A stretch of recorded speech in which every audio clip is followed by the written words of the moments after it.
are in Suez और pilot साहब आ चुके हैं on board and we are going to transit the Suez canal. Suez canal में हम जा रहे हैं रेड सी से Mediterranean Sea. Pilot has much better knowledge of the local areas. For example Suez जैसे है तो स्विस का नॉलेज इनके पायलट के पास ज़्यादा अच्छा होता है। He helps the captain of the ship to navigate. और आज मैं आपको स्विस कैनाल भी दिखाऊंगा, आपको थोड़ी सी हिस्ट्री भी बताऊंगा इसकी स्विस कैनाल की। Isn't the sun looking nice? अच्छा नहीं लग रहा? I think it's looking very beautiful। खास को एंकरेज एरिया से और स्विस कैनाल के एंट्रेंस तक लेके आ रहा है। उसके बाद एक पायलट और आएगा जो कि स्विस कैनाल एंट्रेंस लेके और बिटर लेक तक लेके जाएगा, और उसके बाद दूसरा पायलट आएगा जो बिटर लेक से आगे लेके जाएगा। एंड जो it's a man made canal, ये फ्रेंच ने बनाई थी और ये मेडिटेरेनियन सी और रेड सी को आपस में कनेक्ट करती है। The mountains that you are seeing behind me right now, I don't know whether you can see them और not, they belong to Egypt। और one theory is, I don't know whether it is true or not, but one theory is that Red Sea is called Red Sea because the mountains at both sides of the Red Sea are actually red।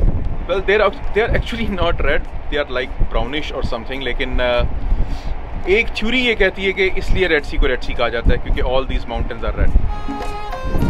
और ये जो जहाज आपको नजर आ रहा है ना पीछे, this ship is going to follow us in the Suez canal. अब मैं अंदर जा रहा हूँ क्योंकि चैनल स्टार्ट हो रहा है and vessel is going to enter the Suez canal. हम ड्रेज चैनल के अंदर ऑलरेडी दाखिल हो चुके हैं and the vessel is now going in between the buoys. Let's see if I can, ये बॉय आपको नजर आ रहा है,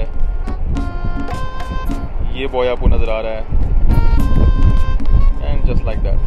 वेल, फ़र्क ड्रेज चैनल और कैनाल के अंदर ये है कि ड्रेज चैनल जो होता है ना वो स्टिल पानी के अंदर होता है, the sea bed is actually under the water, लेकिन उसको खोद के और चैनल बनाया गया होता है। आगे जो आपको कैनाल नजर आएगी ना वो कैनाल वो होगी जो कि लैंड को काट के बनाई गई है, जिसमें ज़मीन काटी गई है।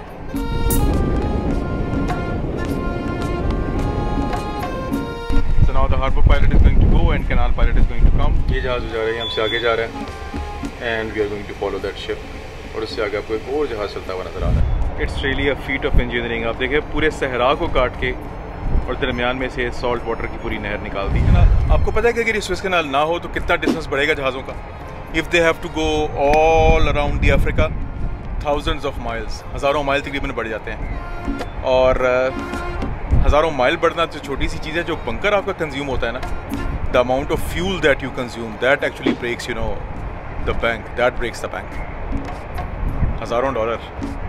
बाय द वे ये कैनाल जो है 18वीं सदी में बनी थी, फ्रेंच ने बनाई थी और कोई हमदर्दी के तहत नहीं बनाई थी, उन्होंने कब्जा किया हुआ था इजिप्ट के ऊपर। बड़ा पैसा कमाया फ्रेंच ने इससे।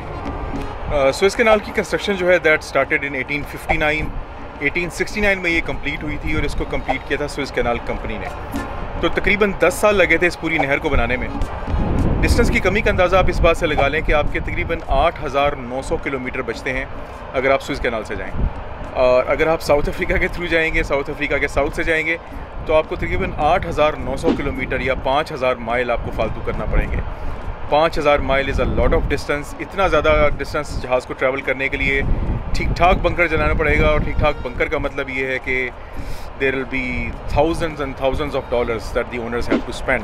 सो इस कैनाल की लंबाई जो है that is around 193.30 kilometres, that's around 120 miles. और जहाज़ जो है वो तकरीबन इसको 12 घंटे में क्रॉस करते हैं। रीज़न बीइंग कि देयर इज़ अ कॉन्वॉय। आपको मैंने पहले बताया कि हमारे आगे भी जहाज़ जा रहा है, हमारे पीछे भी जहाज़ जा रहा है। जहाज़ सारे एक सिंगल लाइन में जा रहे होते हैं और स्पीड बार बार एडजस्ट करनी पड़ती है ताकि अगले जहाज़ से और पिछले जहाज़ से आपका फासला बरकरार रहे। और तकरीबन 12 घंटे में जो है ये फासला तय कर लिया जाता है। और 1956 दैट वाज इन 1956 जब इजिप्ट ने जो है इस कैनाल को वापस अपने अंदर जम कर लिया और उन्होंने इसकी अथॉरिटी वापस ले ली। 1956 तक ये कैनाल जो है वो ब्रिटिश और फ्रेंच के पास थी, दोनों मिलकर इसके पैसे खाते थे। बहुत प्यारा है सर। ये प्यारा सिर्फ इतना सही है, आगे जाओगे तो आगे तो सिर्फ डेजर्ट ही है। इसराइल के पास जो है, इसराइल के पास वो भी जैसे आपको पता है कि स्विस कैनाल का सबसे पहले बनाने का ख्याल किसको आया था? दैट वाज नेपोलियन बोनापार्ट इन 1799। 1799 में नेपोलियन ने मिस्र पर हमला किया और मिस्र पर कब्जा किया। और कब्जा करने के बाद पहली बार उसने कहा कि जी फिजिबिलिटी रिपोर्ट बनाई जाए, हम ऐसी नहर खोदेंगे जो कि रेड सी को मेडिटेरेनियन सी से मिलाएगी। फिजिबिलिटी रिपोर्ट बनी, ख़र्चा काफ़ी ज़्यादा एस्टिमेट किया गया और वक्त का तयन भी बहुत ज़्यादा किया गया।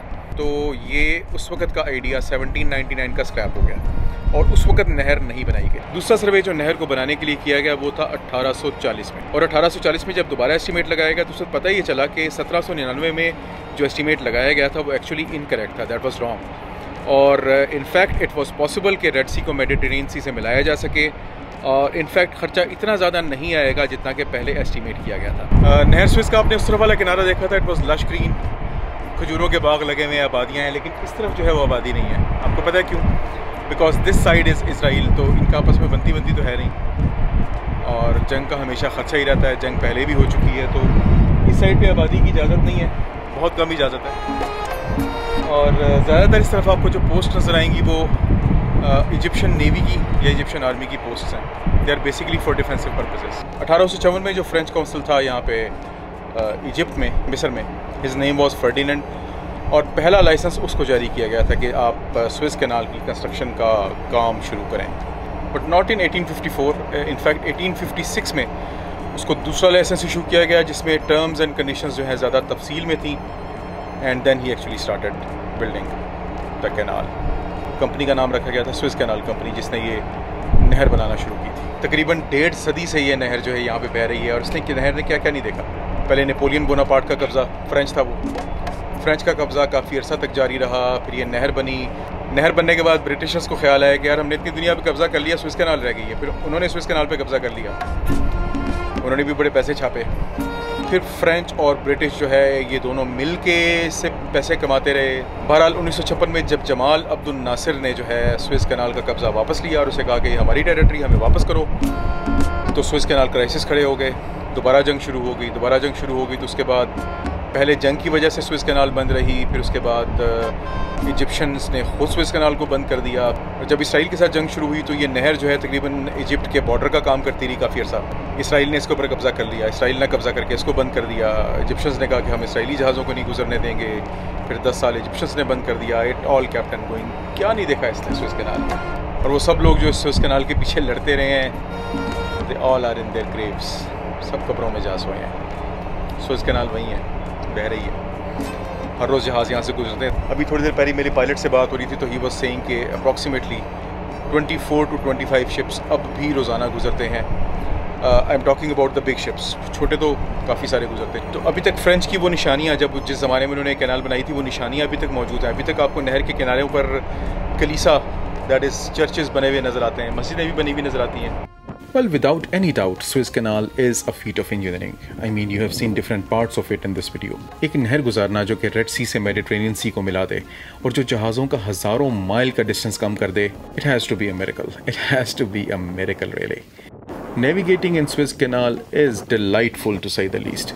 You get to see the beauty of desert. हम आमतौर पर desert को we really underrated, but it's not that much underrated when you see the Suez.